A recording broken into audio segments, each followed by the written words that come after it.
A long time ago in South Africa, I started cutting out these trousers. Cutting out is not one of my favorite things. It's necessary if you want the product, but it's not something I enjoy. So this is the pocket for the Peggy trousers for Sew magazine, issue 153, September 2021. It was a free pattern download. And I've done a mock-up with these, and they're very shallow. So I'm going to cut them longer. Now usually when I do a pocket, I would actually do that part in the fabric of the pants, and then this part I would do in a thinner fabric. But this fabric is really nice and thin, so I can get away with just doing it like this. I then came to England a few months later and totally forgot how and what I was doing. So I had to reread the instructions and make sure that I still know how to make pants. Finally going to start sewing these pants. They've been floating around since, I think, when I did my Make 9 video. I've cut them out, but I never sewed them together. So I'm going to start now. From the magazine Sew, issue 153, September 2021, and it's the Peggy trousers. So it's got a pleat in the front and it's kind of loose, and I'm going to make it out of this pinstripe linen. I'm starting with the back seam, and then I'm going to do all the darts and the pleats on both of the front and the back. I've sewn the pleats, put the pocket together. Pin them, now I'm going to sew it, and then I'll do the next step. Top stitch it right to the top. I'm now going to iron this flat, make sure my lines line up, because the pocket goes like that, and then I can sew the pocket together. I've ironed all the pieces, and I've pinned the pockets so the stripes meet up, and now I am going to sew the pockets close over there and overlock, and then I'm going to overlock all the side seams on the front and the back, because I'm giving it open seams. After I've overlocked the sides, I am going to take the front panels and put the zip in and close it at the crotch, and then I can put the whole pair of pants together and hope it fits, because I haven't fit it yet. So I want the front of the pants to line up with the pocket inset, and for that reason I'm going to tack it, because when you iron and work, the pins sometimes distort it and then it's a little bit off, and I would like them to meet up completely. The pockets are tacked, and I'm now going to iron it for the zip. To iron, you open up the seam, and then you just iron that flat and on that side like that. That is done. As you can see, I've ironed both of those flat. Something that I've been noticing in patterns, and often in indie patterns, is that there's no zip placket. I prefer to put in a zip placket because I find the zip fits better and looks neater. So this is a zip placket. I just cut one, and then the first step is to sew the zip onto the zip placket, just on the edge all the way to the bottom.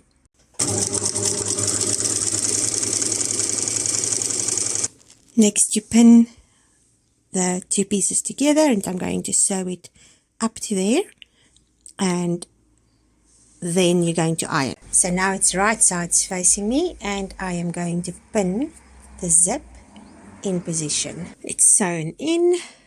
I did not have exactly this color zip. I had the color of the strap in there, but that's too dark. When I do zips, I always try to go lighter rather than darker, because the dark sometimes shines through. Now is the fun part. So this is the part with the fold over, and I pin it in place, be about 2 millimeters away from where I stitched, where the fold is going to go. There's my zip feet, actief. You can feel it through the fabric, and this is going to go there, and I'm just going to pin it in place. I've pinned it there, and now I'm going to turn it around, fold the fly flap back, and sew it down on that line there. Now you can unpin those, and I'm going to tack it from there all the way to the top. And now I'm going to pin that back and sew it from there all the way to the top. Sewed that down and it looks like this on the other side. Now unpin this flap and fold it back, and you're going to sew it on the right side like that to there. So this is the right side. I'm going to sew it from there, zigzag a little bit and go all the way to here. Now the metal bar for the zip is over there. So I will sew like this and then just unpick this part. Start there with a 2mm zigzag, stitch length 1mm. Then put your straight stitch back on free and straight stitch, and then you go all the way to there, and then you're going to 2mm zigzag, 1mm stitch length down to about there. And in the back, catch this flap. So you're going to start basically on that side and work over to there. And this way you get a very neat zip. And I'll just wash the blue off afterwards, and I'll cut those threads off. These pleats I had going the other way, and I didn't like that, so I've just turned them around. I still have to iron them flat. I've overlocked the side seams, and now I can put the pants together and actually fit them. When I do the inside of the legs, I start in the middle and I work my way down, and then I go back to the middle and I work it to the other side. Because sometimes when you sew, the material move a little bit, and then when you get here, these two seams don't align, and I hate that. I just fitted it, and the crotch is too long towards the front. So I have moved the back part a centimeter and the front a centimeter over, and I'm going to fit it now, and that should make the difference. These pants are very high up. I think with the waistband it's going to end there. I'm not sure I'm going to like that. But I don't want to redo it. I might just have to. But the crotch is better now. It's still a bit low.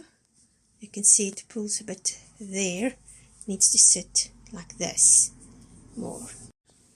Okay, I'm going to take a centimeter off the front and just taper it out to my waist. I should have remembered that, because that's always something I struggle with. When I do pants, my front comes up too high. So I always have to take about this much out. And I didn't do it this time, so I'll have to fix it afterwards. The thing of making clothes for yourself, you can adapt the pattern. So this waistband was that wide, and that just didn't look nice on me. And also, these pants are really high-waisted. So for my body type, I always have to cut out a little bit in the front and make it lower. So I did that same adjustment here. I lowered it about that much. So it would have been up there plus the wide waistband. And then I tapered it up until about the dart at the back. And now it fits really nice. I also made the waistband narrower. It gives the same effect for me. I know some people like a wide waistband, but I really like these pants now. They do look nice. And then also what I'm going to do is in the back, so they fit my waist, but because they're not curved, they stand away a little bit. You can even see there. And for that reason, in the back, between the two darts, I am just going to add a piece of elastic. It pulls it in very little, but it does make a difference on the fit. And I need to do the buttonhole and put the button, and then do the hem. Let's find some buttons. I did bring a few from South Africa, and if I remember right, I packed them. Yes, I packed them in there. This button is from my grandma's collection. I got a lot of her sewing stuff, and this one I brought along, but it's too big. I don't want such a big button on these pants. So, and also it's too yellow, so I think I'm going to go with that one. So what I do is I measure the button with this little thing. It's such a nice thing for hems and if you have to measure stuff. Okay, so that's my button size. Then I put it down where I want to make my buttonhole, and I mark it on the points. So I draw two down lines over there and there, so you can see when you're doing the buttonhole where it is. I don't have an automatic buttonhole maker, so this way I know I get a good buttonhole. I hate making buttonholes. Okay, so that fits still. And I will be using this line. So I did not have enough fabric to cut this waistband all in one, so I had to actually add a piece, and there's another place where I added it. I should have moved this line to meet at the back, but I was lazy, and now I'm a bit sad that I didn't do that.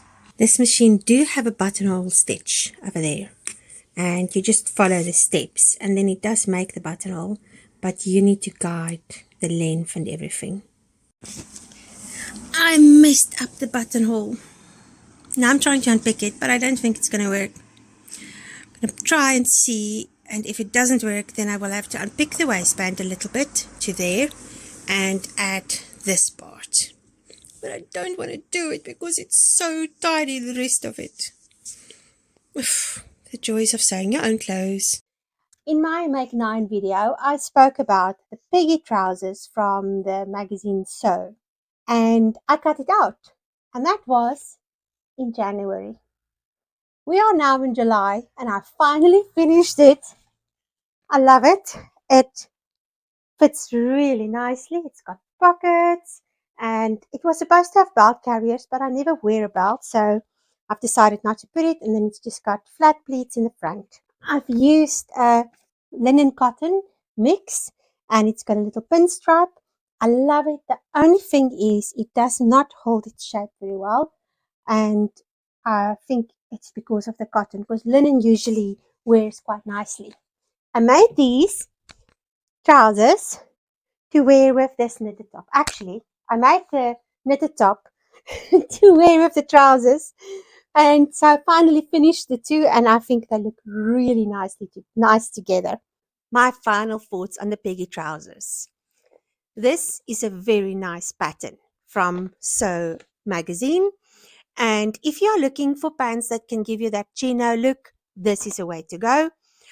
I like the pattern in its general form, but I had to change a few things on my body, like the crotch was too long and the rise was too high in the front. It might be fine for you. I would advise you to make a mock-up just to make sure that you are happy with the fit. Especially with pants, it's always a good idea. I did have to make the pockets deeper. The pattern piece was very shallow, so I added about 10 centimeters. And also for the pant legs, they were too short. The pattern was about, on me, I'm 168 centimeters tall, and on me they would have ended up way above the ankles. And if you can see there, those ones fit on the ankles. I did wear them during the summer of 2023, and then I gave the top that I wore with them and the pants to a friend of mine, because sometimes I get tired of my things, and sometimes somebody else needs it more than I do. I would love to see your version. If you make the Peggy trousers, you can tag me in on Instagram, and I would really like to see if you make it and even hear your thoughts on it. Thank you for watching, and it's always nice spending time here with you, and I'll see you in the next video. Goodbye.